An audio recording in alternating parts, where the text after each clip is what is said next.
Isang mayor sa isang bayan sa Pampanga huli sa entrapment ng NBI. Huli din ang 5 bodyguards ni mayor na nasa parking lot ng restaurant.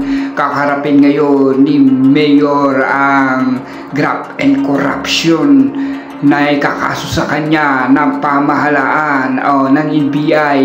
Mark money na umabot ng 30 milyon na paunang bayad pa lamang. Ay grabe si mayor, magkano hiningi? Ayon kay NBI director ay nasa 80 milyon ang sinisingil ng mayor. Ibig sabihin ng 30 milyon ay paunang bayad pa lamang. Naku po mayor, ano ito?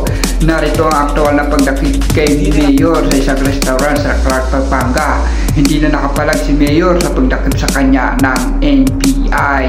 Naganap nga ito sa Clark, Pampanga. Narito binapasahan siya ng kanyang rights ng NBI officer.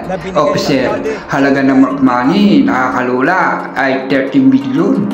Nagugat ang operasyon sa sumbong ng isang steel manufacturing corporation na hiningian sila ni mayor ng 80 milyon para makapag-operasyon sila sa San Simon, bayan na pinanungkulan ni Mayor Punsalan.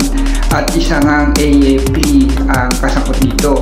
Isang doktor arestado din bilang naging middleman. Ito nga isang tauhan ng NBI, isa sa mga 5 bodyguard ni mayor na wala daw court order. Naharap si mayor sa kaso ngayon ng extortion.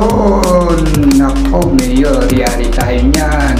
Ito na, panoorin po natin. Naka-receive nga kami ng reklamo na itong mayor ng San Simon, Pampanga ay humihingi ng pera para mapahintulutan silang makapag-manufacture ng steel dun sa lugar niya.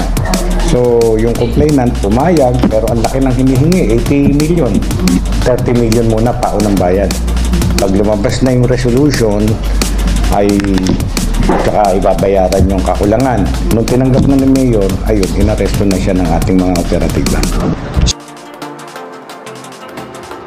Hindi nga nagpahayag si mayor at 5 akusado sa kanilang kakaharaping kaso na anti-graft practicing act at robbery extortion.